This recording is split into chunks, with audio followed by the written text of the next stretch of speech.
Ils ont dépensé 350 000 $ pour une fête, mais ont refusé de sauver la vie de mon fils. Maintenant, ils supplient pour avoir mon aide. Je suis David Monroe, j'ai 36 ans, et mes parents ont choisi de dépenser 350 000 $ pour la fête de fiançailles de mon frère au lieu de payer 98 000 $ pour sauver la vie de mon fils mourant.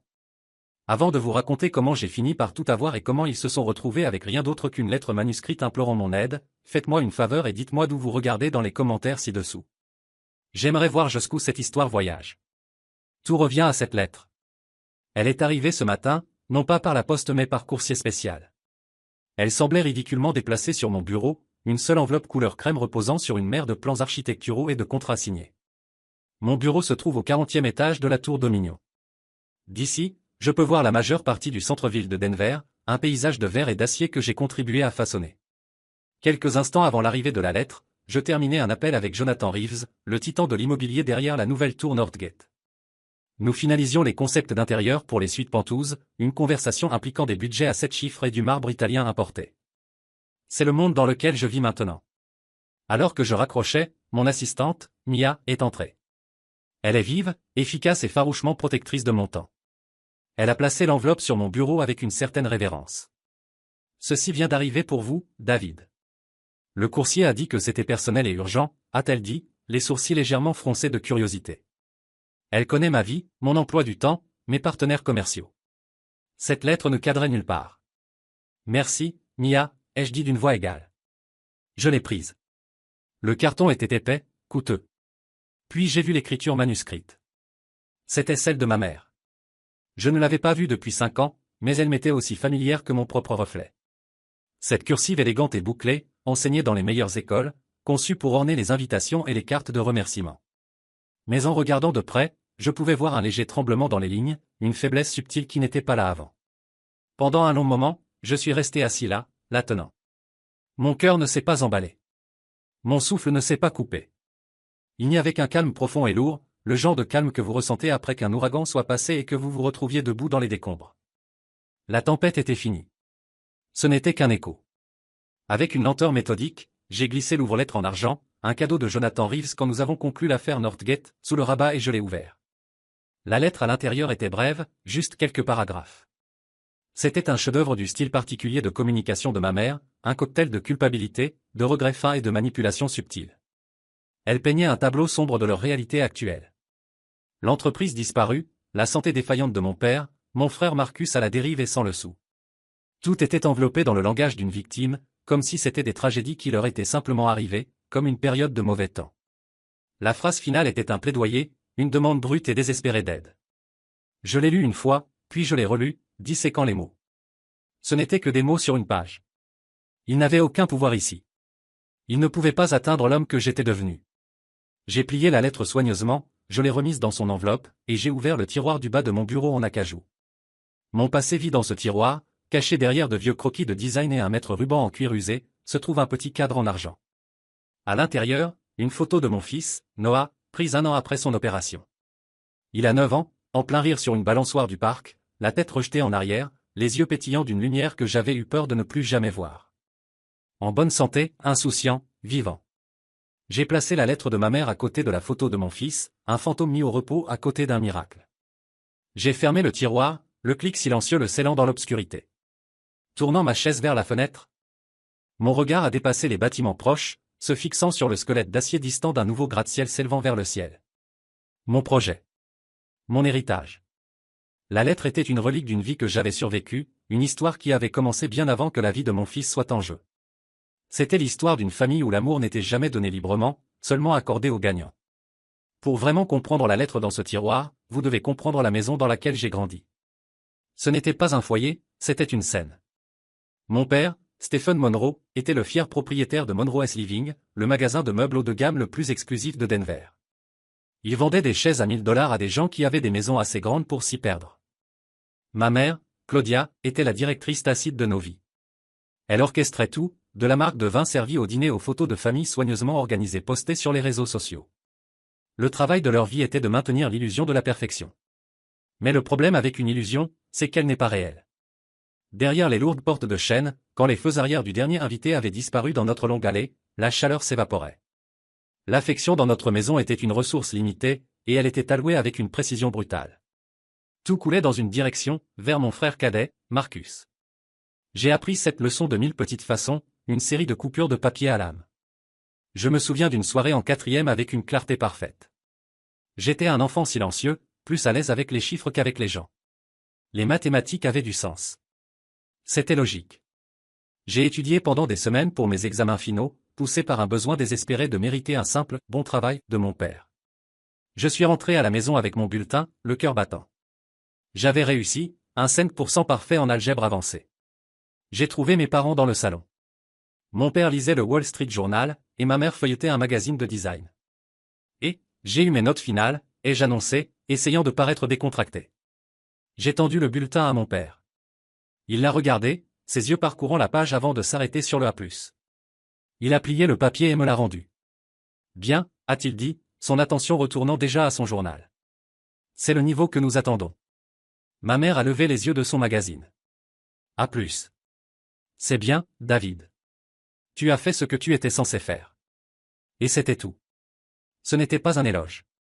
C'était une reconnaissance que je n'avais pas échoué. Je suis resté là un moment, le bulletin se sentant sans valeur dans ma main, puis je suis monté silencieusement dans ma chambre. Une semaine plus tard, Marcus est rentré à la maison, jetant son sac à dos par terre. Il avait réussi son cours d'histoire avec un B+. Ce soir-là, c'était un événement. Mon père a ouvert une bouteille de cidre pétillant qu'il gardait. Ma mère a fait un gâteau de 0, le décorant d'un triomphant « Bravo, Marcus » en glaçage bleu. Un B+, en histoire, a tonné mon père, levant son verre. C'est fantastique, fiston. Je savais que tu en étais capable. C'est une matière si difficile, a rayonné Marcus. C'était assez dur, a-t-il dit avec un haussement d'épaule, bien que je sache qu'il avait bachoté pour l'examen la veille. Je me suis assis à table, picotant une part de gâteau que je ne voulais pas, les regardant célébrer la médiocrité comme si c'était du génie. Il ne s'agissait jamais de la réussite elle-même. Il s'agissait de qui l'avait accompli. Marcus était le charme sans effort. J'étais l'effort diligent. À leurs yeux, seul l'un d'eux valait la peine d'être célébré. Le modèle était gravé dans la pierre. J'ai appris à être autonome. J'ai pris un emploi d'emballeur d'épicerie à 16 ans pour économiser pour une voiture, tandis que Marcus s'est vu remettre les clés d'une Jeep neuve pour son anniversaire. J'ai versé toute mon énergie dans mes études. Mon seul échappatoire. L'architecture est devenue ma passion. Je passais des heures à dessiner, concevoir, créer des mondes sur papier qui étaient ordonnés et beaux. Quand j'ai reçu ma lettre d'acceptation pour un prestigieux programme d'architecture à Chicago, c'était mon billet de sortie. Je leur ai dit lors d'un de nos dîners familiaux formels. J'ai posé la lettre sur la table. Mon père l'a prise. L'a lue et l'a reposée. Chicago est loin, a-t-il dit, une note de désapprobation dans sa voix. C'est un domaine difficile, David. Très compétitif. Es-tu sûr d'être fait pour ça? On verra, je suppose, ai-je dit. Eh bien, a ajouté ma mère, tamponnant ses lèvres avec une serviette en lin. Fais juste de ton mieux. Ne déshonore pas le nom de famille. 2 ans plus tard, Marcus, après avoir à peine diplômé du lycée, a décidé de s'inscrire au collège communautaire local pour un diplôme en commerce. L'annonce a été accueillie avec allégresse. Mes parents lui ont organisé une énorme fête d'adieu. Même s'il ne déménageait que dans un appartement à 20 minutes, l'arrière-cour était remplie des associés commerciaux de mon père et des amis de la société de ma mère. Il y avait un quatuor à cordes. Mon père a fait un discours sur le potentiel illimité de Marcus et son avenir brillant dans le monde des affaires. Il voyait Marcus comme son héritier, celui qui porterait le nom Monroe dans le monde lucratif du développement immobilier, un monde que mon père avait toujours voulu conquérir. Je me tenais au fond, un verre à la main, me sentant comme un parfait étranger. Alors je suis parti. Je suis allé à Chicago et je ne me suis jamais retourné. Ces années ont été difficiles. J'étais seul et fauché, mais j'étais aussi libre. Pour la première fois, ma valeur n'était pas mesurée par rapport à celle de mes frères. Elle était mesurée par la qualité de mon travail, par ma propre détermination. J'ai diplômé avec les honneurs et je suis retourné à Denver, non pas dans le monde de ma famille, mais pour construire le mien. J'ai créé une petite firme de design à partir de rien. C'est à cette époque que j'ai rencontré Sarah. J'ai eu l'impression que ma vie est passée du noir et blanc à la couleur. J'inspectais un petit appartement modèle pour un entrepreneur. Elle était l'ingénieure électricienne. Son front se plissait de concentration alors qu'elle traçait le câblage pour un système d'éclairage intelligent. Nous avons commencé à parler de l'humaine et de lumière ambiante, et la conversation a dérivé sur la façon dont un espace pouvait vous faire ressentir, comment une maison pouvait être un sanctuaire. Nous avons parlé pendant 2 heures, et cela a semblé durer 2 minutes. Elle me voyait. Pas le fils de Stephen Monroe, pas le frère de Marcus, juste David. Nous nous sommes mariés 1 an plus tard. C'était un jour parfait. Nous avons tenu la cérémonie à Washington Park, avec environ 30 de nos amis les plus proches. Nous avons grillé des hot dogs et bu de la bière bon marché. Mes parents sont venus, bien sûr. Ils devaient faire une apparition. Ma mère portait un tailleur Chanel qui coûtait probablement plus que tout notre mariage, et mon père a passé tout le temps à regarder sa montre. Ils sont restés 1 heure. Les parents de Sarah, Carol et Henry, étaient là de l'aube au crépuscule. Ils nous ont aidés à installer les tables. Ils ont retourné des hamburgers. Ils ont dansé avec mes amis. Ils étaient chaleureux, authentiques et gentils. Alors que mes parents partaient, j'ai entendu ma mère dire à une de ses amies, sa voix dégoulinante de condescendance, « C'est très frugal, pittoresque, mais David a toujours été le pratique. » Je n'ai pas laissé cela gâcher ma journée. J'avais Sarah. J'avais ses merveilleux parents. J'avais une famille qui semblait réelle. Peu après, Noah est né, et mon monde s'est ouvert grand avec un amour que je n'avais jamais connu. Il avait le sourire brillant de Sarah et mes yeux intenses et curieux. Notre vie était une belle lutte chaotique. Nous vivions dans un petit appartement de 2 chambres, et mon bureau était un coin de notre salon. Chaque centime que je gagnais retournait directement dans notre vie, loyer, épicerie, couche. Mon entreprise grandissait, mais c'était lent et régulier. Il ne restait jamais grand-chose à la fin du mois. C'est pourquoi je continuais à reporter l'assurance maladie. C'était un poste budgétaire qui semblait toujours astronomique. Quelques centaines de dollars par mois qui pourraient aller vers tant d'autres choses plus immédiates. Nous étions tous jeunes et en bonne santé. Le mois prochain, disais-je à Sarah, après avoir décroché ce contrat de café, nous signerons pour le plan premium. C'était une décision pratique prise par un homme qui avait été enseigné à être pratique. Un pari. Et j'étais sur le point de découvrir que j'avais misé la vie de mon fils éperdue. La tempête n'est pas arrivée avec fracas. Elle s'est glissée, déguisée en rhume commun. Noah avait 8 ans, un tourbillon de garçon qui vivait dans un univers de super-héros et de créations Lego. Quand il a commencé à tousser au milieu d'un automne crisp de Denver, nous n'y avons pas pensé grand-chose. Nous l'avons chargé de jus et de soupe au poulet, mais la toux n'est pas partie. Elle s'est installée profondément dans sa poitrine, une toux sèche et persistante qui a commencé à voler son énergie. La nuit, c'était pire. Nous restions allongés dans le lit, écoutant le son de notre fils luttant pour respirer dans la pièce voisine. Nous l'avons emmené à la clinique. Le médecin a écouté ses poumons, prescrit un inhalateur pour ce qu'elle a appelé un vilain cas de bronchite, et nous a renvoyés chez nous. Mais je ne pouvais pas oublier l'image de son visage alors qu'elle écoutait sa poitrine, ce bref resserrement presque imperceptible autour de ses yeux. Quelques semaines plus tard, le garçon qui courait partout marchait. Le garçon qui pouvait parler pendant des heures était silencieux. Un après-midi, il était assis sur le sol du salon, son livre de coloriage ouvert mais non touché. Il m'a regardé, son visage pâle, ses yeux larges avec une peur qui a envoyé une lance de glace à travers mon cœur. « Papa » a-t-il chuchoté, sa voix rauque. Mon cœur fait une danse drôle. Je me suis agenouillé à côté de lui et j'ai pressé ma main sur sa petite poitrine. Son cœur flottait, un rythme rapide et paniqué contre ma paume. Sa peau était froide et moite. Le temps a semblé ralentir. Le bourdonnement décontracté du réfrigérateur, le bruit de la circulation dehors. Tout s'est estompé dans un rugissement dans mes oreilles. C'était faux. C'était terriblement faux. Sarah a conduit. Je ne me souviens pas du trajet vers l'hôpital de la ville, seulement de la sensation du petit corps tremblant de Noah dans mes bras sur la banquette arrière.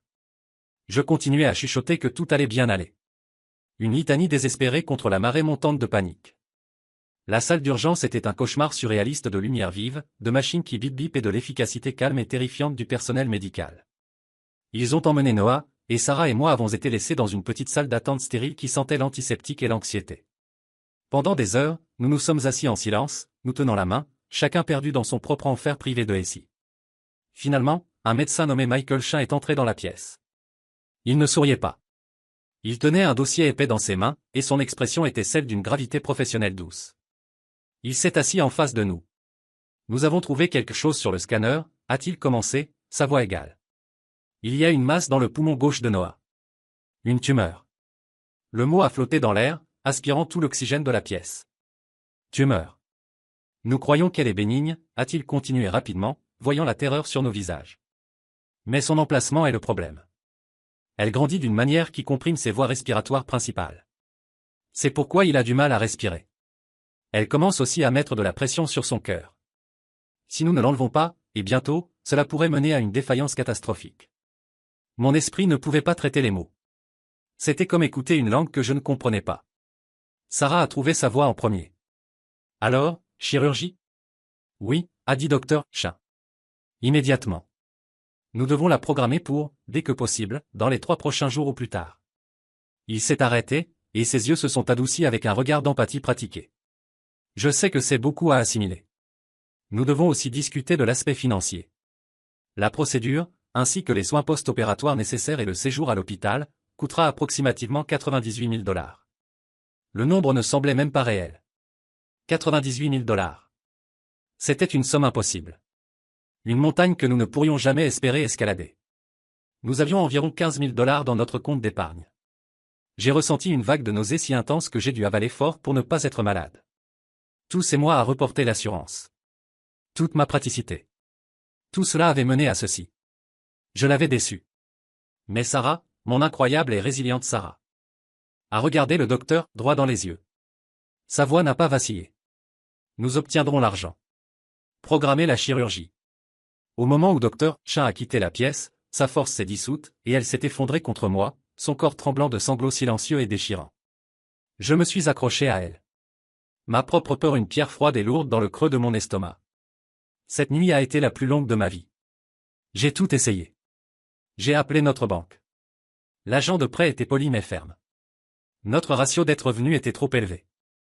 Refusé. J'ai lancé une page GoFundMe, mes doigts tâtonnant alors que j'essayais d'écrire un plaidoyer convaincant sans sembler comme un échec. Les dons arrivaient au compte-gouttes, 20 $ ici, 50 $ là, d'amis gentils, mais c'était un dé à coudre d'eau contre un feu de forêt. Alors que j'étais assis au chevet de Noah, regardant le moniteur tracer le rythme frénétique et irrégulier de son cœur, j'ai finalement craqué. Je ne pouvais pas regarder mon fils suffoquer pendant que ma fierté m'empêchait de faire un dernier appel désespéré. Je suis sorti dans le couloir et j'ai composé le numéro de ma mère. Elle a répondu avec son ton habituel lisse et imperturbable. David, il est presque minuit. Tout va bien? Les mots sont sortis de moi en torrent, un torrent de peur et de désespoir. Maman, c'est Noah. Il est à l'hôpital. Il a une tumeur. Il a besoin d'une chirurgie d'urgence. Maman, ils ont dit que c'était critique.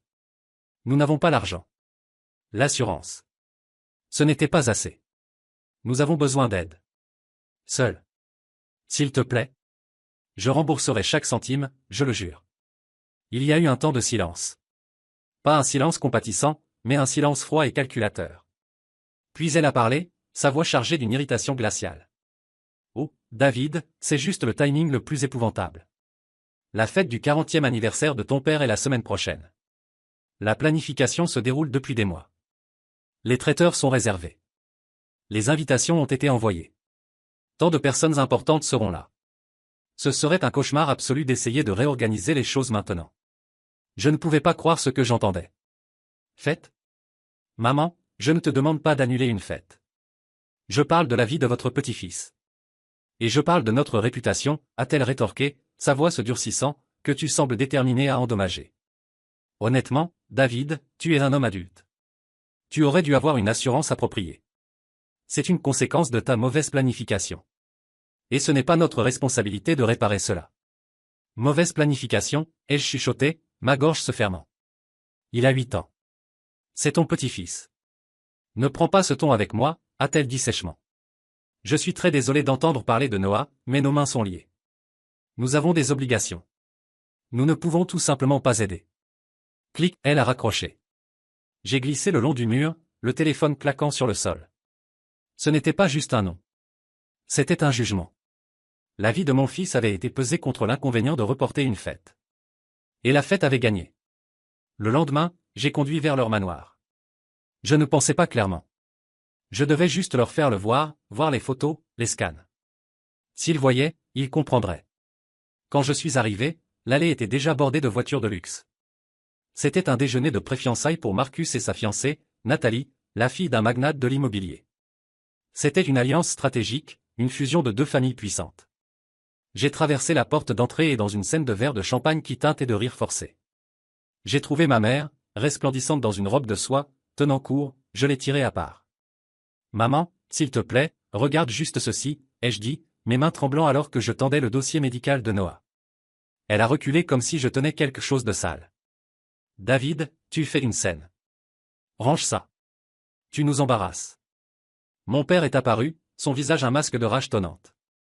Que signifie ceci? Tu oses apporter tes problèmes à notre porte? Aujourd'hui entre tous les jours. C'est ton petit-fils, ai-je plaidé, ma voix se cassant. Il a besoin de 98 000 dollars pour vivre. Puis Marcus s'est approché nonchalamment, un sourire suffisant et méprisant sur son visage. Il a siroté son champagne. Waouh, frérot, sérieusement? Tu merdes et tu attends que toute la famille s'arrête? Cette fête, ces fiançailles, c'est mon avenir. C'est un peu plus important que ton problème de flux de trésorerie. Ne sois pas si égoïste. C'est alors que mon père a porté le coup de grâce. Il m'a regardé de haut en bas, ses yeux aussi froids et durs que le granit. C'est le prix de l'échec, David, a-t-il dit, sa voix vide de toute émotion. Tu as choisi de marcher ton propre chemin contre mes conseils. Maintenant tu fais face aux conséquences. N'interfère pas avec l'avenir de ton frère. J'ai regardé du visage impitoyable de mon père au regard glacial de ma mère au sourire cruel de mon frère. Ils n'étaient pas une famille. Ils étaient des étrangers. Des étrangers qui préféreraient porter un toast à un accord commercial plutôt que de sauver la vie d'un enfant. Je me suis tourné et je suis parti. Chaque pas hors de cette maison me donnait l'impression de marcher sur du verre brisé. Je suis monté dans ma voiture et le barrage s'est finalement brisé. Mais les larmes qui coulaient sur mon visage n'étaient pas des larmes de chagrin. C'étaient des larmes de rage pure et sans mélange. Et à ce moment-là, j'ai fait un vœu. Je sauverai mon fils. Et puis je construirai une vie si réussie, si puissante, qu'un jour ils devraient lever les yeux vers moi depuis les ruines de leur propre monde superficiel. Retourner à l'hôpital me donnait l'impression de retourner sur une planète différente. Le monde du champagne et de l'ambition au cœur froid était parti, remplacé par les bips silencieux des machines et l'odeur stérile de la réalité. Je suis entré dans la chambre de Noah, mon cœur un bloc de glace dans ma poitrine. Sarah a jeté un regard sur mon visage et a su. Elle n'avait pas besoin que je dise un mot. Elle est simplement venue vers moi, a enroulé ses bras autour de ma taille, et m'a tenu. D'accord, a-t-elle chuchoté dans mon épaule, sa voix féroce et stable. C'est juste nous, alors mettons-nous au travail. Ces 3 jours suivants ont été une bousculade frénétique et désespérée contre le temps.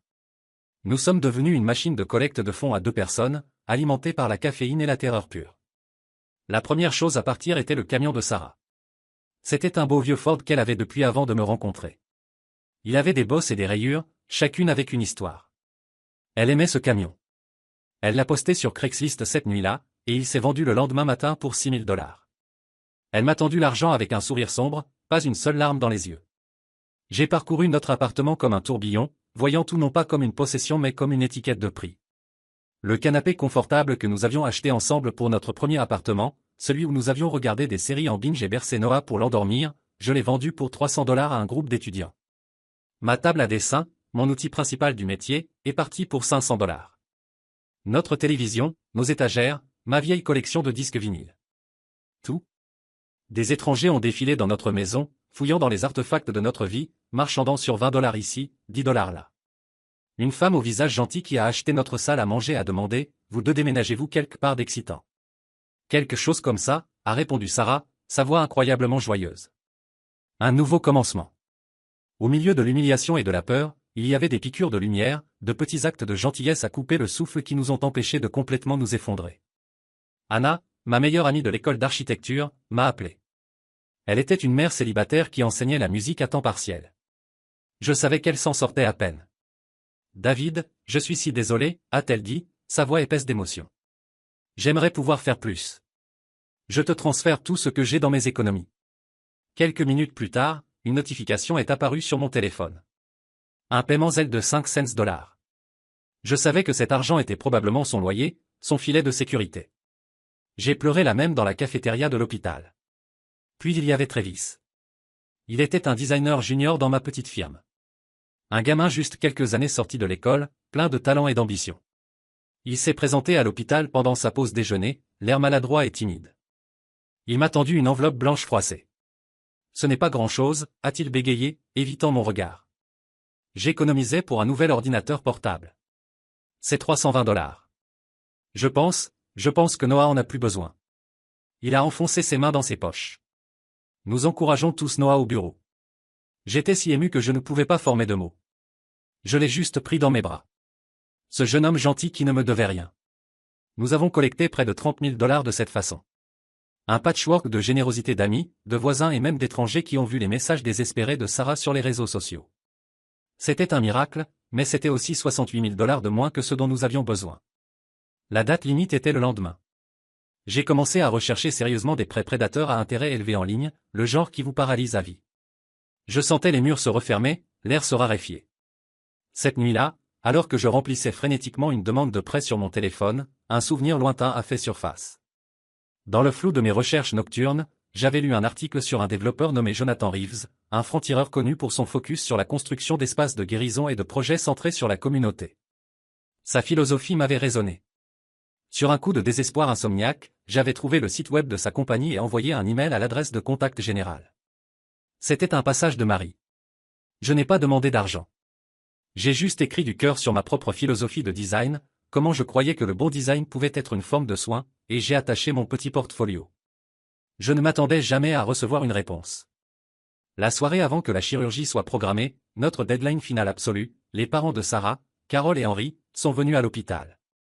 Ils avaient l'air fatigués. Leurs visages gravés avec la même inquiétude qui marquait les nôtres. Ils ont apporté un thermos de café et se sont assis avec nous, leur présence silencieuse un petit réconfort. Je m'attendais à plus de mots d'encouragement, peut-être un chèque de quelques centaines de dollars que je savais qu'ils ne pouvaient pas se permettre. Après quelques minutes de conversation silencieuse, Henri s'est éclairci la gorge. Il m'a regardé, puis Sarah. Les enfants, a-t-il commencé, sa voix rauque. Il a mis la main dans la poche de son manteau et a sorti un document plié. Il l'a glissé sur la petite table. Nous avons besoin que vous regardiez ceci. Je l'ai déplié. C'était un contrat immobilier. Accord d'achat et de vente. Pour leur maison. Mes yeux ont parcouru la page, mais mon cerveau refusait de comprendre les mots jusqu'à ce que je voie le prix de vente en bas. 136 000 $. Et la date de clôture.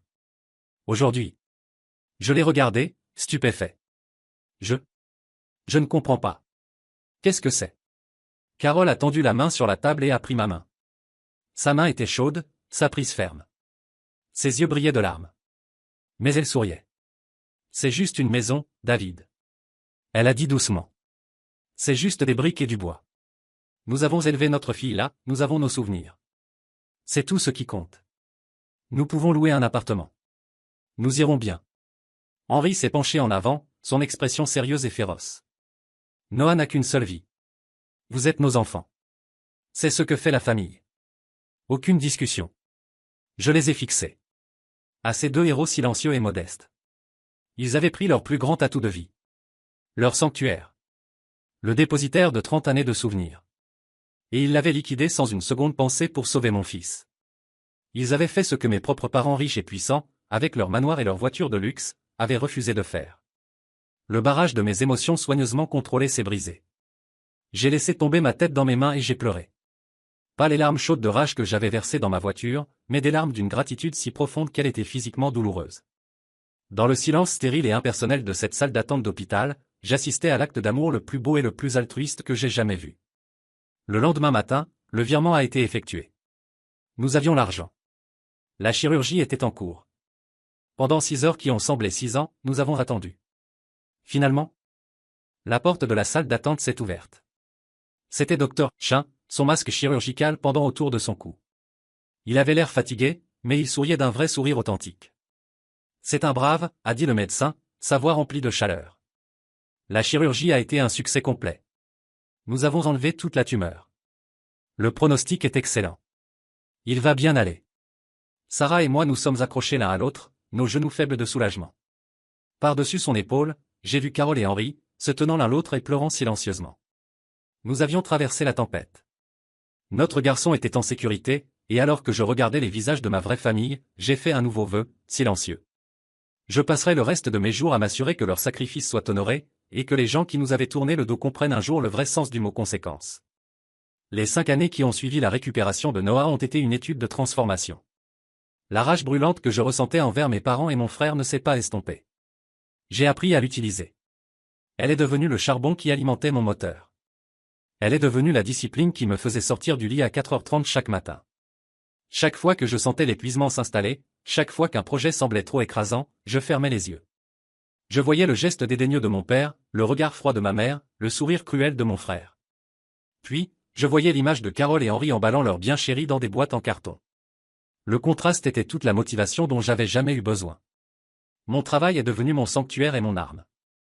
J'ai rebaptisé ma petite compagnie Monroe Studio, un acte délibéré de récupération de mon propre nom. Je n'étais plus juste un designer. J'étais un homme en mission. Les 2 premières années ont été un broyage brutal et humiliant. La santé de Noah était notre priorité, et sa récupération impliquait une série apparemment sans fin de rendez-vous de suivi et de contrôle. Entre-temps, j'ai pris tous les emplois que je pouvais décrocher. J'ai conçu des cuisines pour des familles de banlieue. J'ai choisi des palettes de couleurs pour des cabinets dentaires.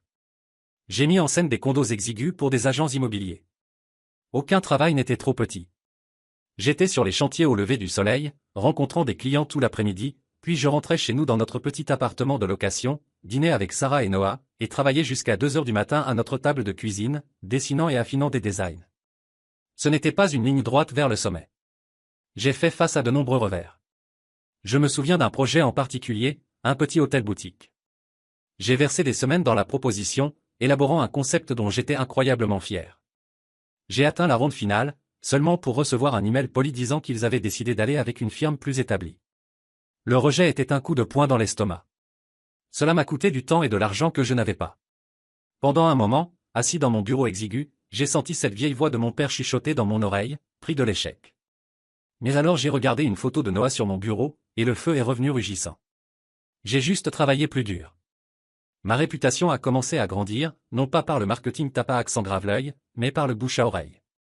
Les clients louaient mon attention aux détails, mon intégrité, et ma capacité à créer des espaces qui se sentaient profondément personnels. Le tournant est venu la 3e année de la manière la plus inattendue.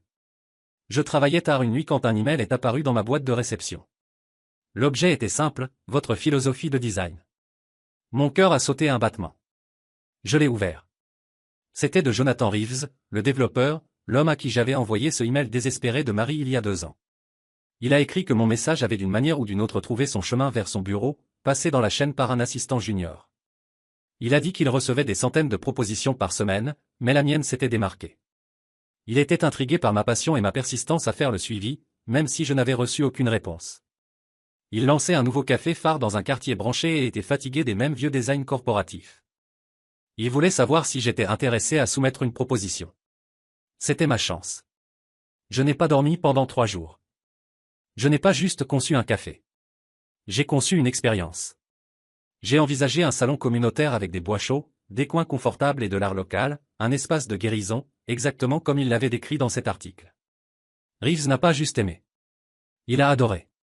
Il a dit que c'était la proposition la plus pleine d'âme qu'il avait vue en années. Le café, le rituel quotidien, est devenu un succès massif et fulgurant. Il a été présenté dans les magazines locaux et les blogs de design. Soudain, Monroe Studio n'était plus juste une autre petite firme. Nous avions un succès. Ce projet unique était la clé qui a tout déverrouillé. Le succès du café a mené à un contrat pour concevoir un spa boutique pour un des associés de Reeves. Le spa a remporté un prix de design régional prestigieux, et ce prix a mené à l'appel téléphonique qui a changé ma vie pour toujours. C'était Jonathan Reeves encore. Il était bref et direct. David, a-t-il dit, sa voix résonnant d'énergie. Je casse le sol sur mon plus gros projet encore. Un complexe résidentiel entier dans le North End. Je veux votre vision. Je veux Monroe Studio comme le designer d'intérieur principal pour tout le développement. C'était le genre de contrat qui construit des héritages. Au 5e anniversaire de la chirurgie de Noah, le monde était un endroit différent. Monroe Studio était une force avec laquelle il fallait compter. Nous avions un bureau étonnant d'un étage complet dans la tour Dominion, une équipe d'une douzaine de designers brillants et affamés, et une liste d'attente de clients de haut profil. J'avais construit une forteresse de succès autour de ma famille, un mur si haut et si fort que je pensais qu'aucun fantôme du passé ne pourrait jamais le pénétrer.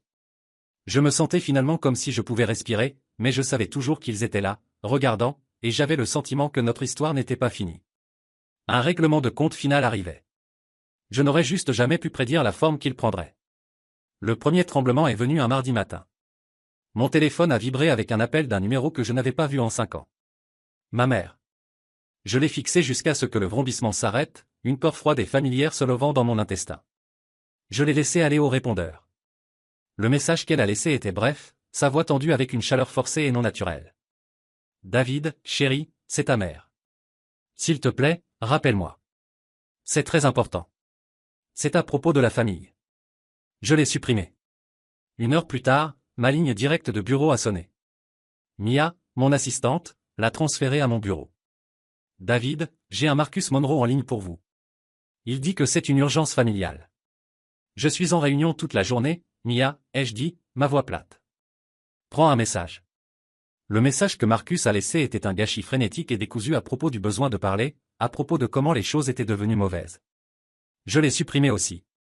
La tentative finale était celle qui est passée. Ce n'était pas un appel ou un texto. C'était un email formel envoyé à l'adresse de demande générale de ma compagnie, un signe clair de leur désespoir.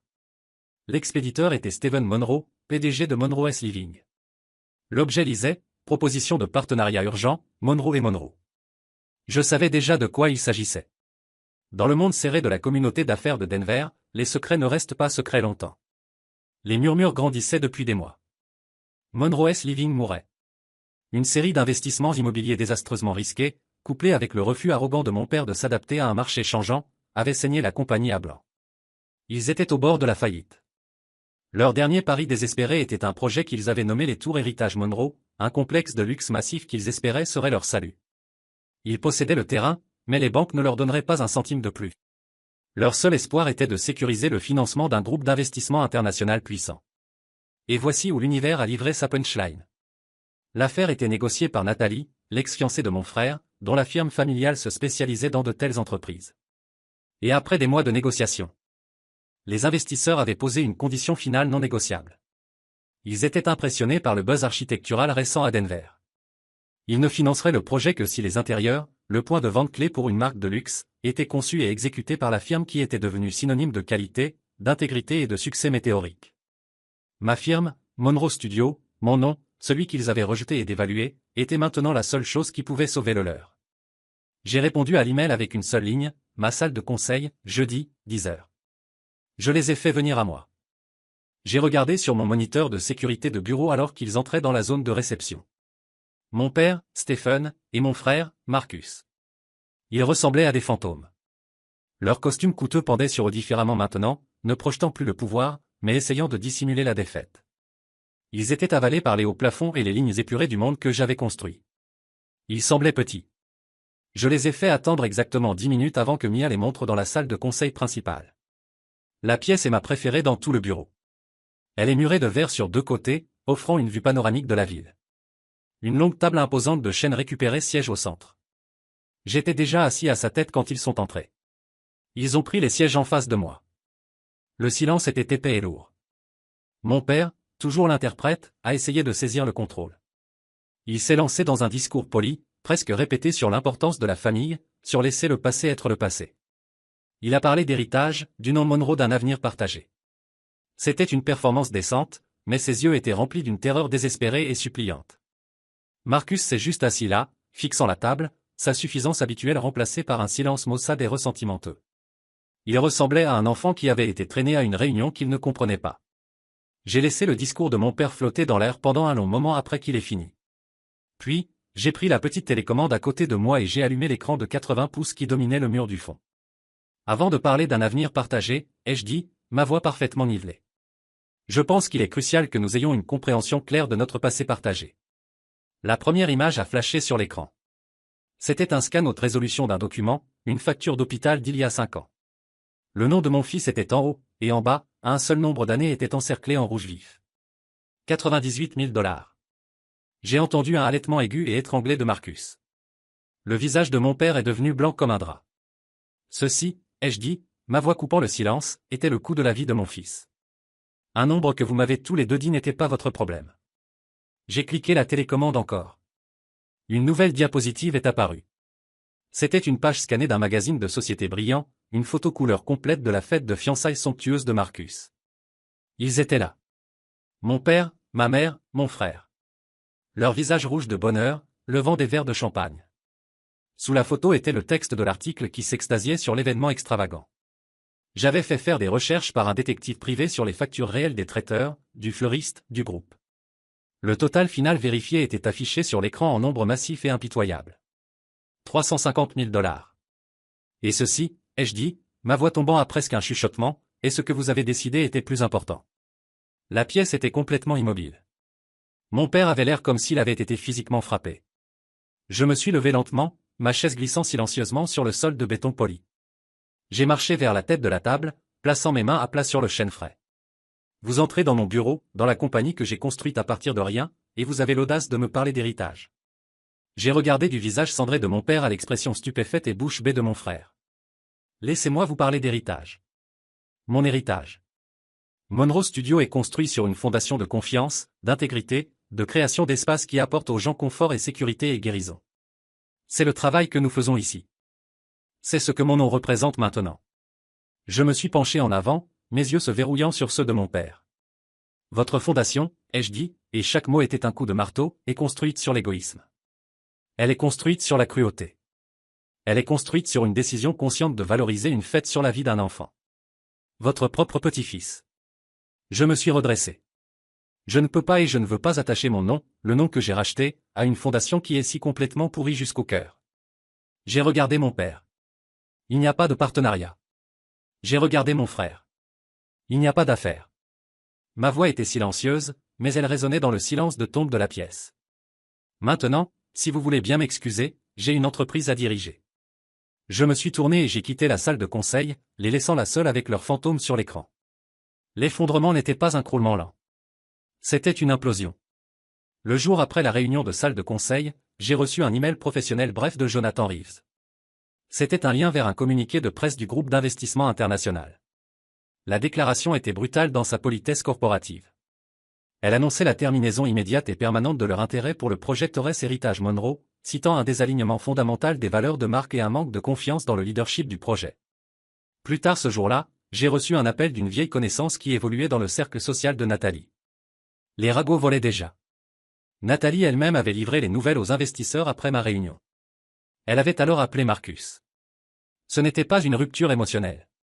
C'était une exécution corporative. Marcus, avait-elle dit. Sa voix aussi froide et claire que la glace. Le nom de ma famille est son atout le plus précieux. Nous ne pouvons pas nous permettre de l'avoir associé avec le genre de responsabilité personnelle et financière que votre famille représente. Les fiançailles sont annulées. La relation d'affaires est terminée. Ne me contactez plus. C'était l'ironie ultime. Elle l'avait abandonné pour exactement la même raison qu'il m'avait abandonné. C'était une mauvaise image. Menaçait l'illusion. Sans les investisseurs, le dernier pilier soutenant l'empire croulant de mon père a cédé. 2 semaines plus tard, le titre a flashé au bas d'une chaîne de nouvelles d'affaires 24 heures que j'avais dans mon bureau. Monroe's Living dépose le bilan chapitre 7, cessant toutes opérations. J'ai regardé les mots défiler et je n'ai rien ressenti. Pas de triomphe. Pas de satisfaction. Pas même un brin de pitié. Je ressentais juste une finalité silencieuse. Un chapitre long et douloureux de ma vie avait finalement, définitivement pris fin. Mon focus s'est complètement déplacé. Le passé était réglé. Maintenant il était temps de construire l'avenir et d'honorer les gens qui l'avaient rendu possible. Mon succès se sentait creux à moins qu'il soit partagé avec ceux qui m'avaient soutenu quand j'étais au plus bas. La première personne que j'ai appelée était Anna, mon amie du collège. Elle est venue à mon bureau, ayant l'air exactement comme elle avait toujours eu. Des yeux gentils, un sourire chaleureux, portant un cardigan confortable et légèrement effiloché. Nous avons parlé un moment de nos enfants, de la vie. Puis j'ai glissé une enveloppe sur le bureau. « Qu'est-ce que c'est » a-t-elle demandé, son front se plissant. « Ouvre-le » ai-je dit doucement. Elle a sorti un chèque de caissier fait à son nom. Pour 50 000 $. Elle a haleté, sa main volant à sa bouche. « David ? Non. Je ne peux pas. Je ne pourrai pas. Anna, ai-je dit, ma voix épaisse d'émotion. Il y a 5 ans, tu m'as donné 500 $ que je sais que tu ne pouvais pas te permettre. Tu m'as donné tout ce que tu avais. Tu n'as jamais demandé qu'on te les rende. Tu ne les as même jamais mentionnés. As-tu idée de ce que cela signifiait pour moi? Ce que cela signifiait pour Sarah? Je me suis penché en avant. Ce n'est pas un prêt. Alors merci toi. Va ouvrir cette école de musique pour les enfants défavorisés dont tu as toujours parlé. Va changer quelques vies. Elle s'est effondrée en larmes, et nous nous sommes juste assis là pendant 1 minute, 2 vieux amis, l'un d'eux finalement capable de rembourser une dette irremboursable. Ma prochaine visite était à Travis. Le brillant jeune designer n'était plus un enfant. Il était une pierre angulaire de ma firme. Je l'ai appelé dans mon bureau. Travis, ai-je commencé. Te souviens-tu, il y a 5 ans, tu es venu à l'hôpital et tu m'as donné une enveloppe avec 320 $ dedans? Il a rougi, regardant ses chaussures. Ouais, bien sûr. Tu as dit que c'était ton argent d'ordinateur portable. As-tu jamais eu ce nouvel ordinateur portable? Il a souri. Il a souri. Il a souri.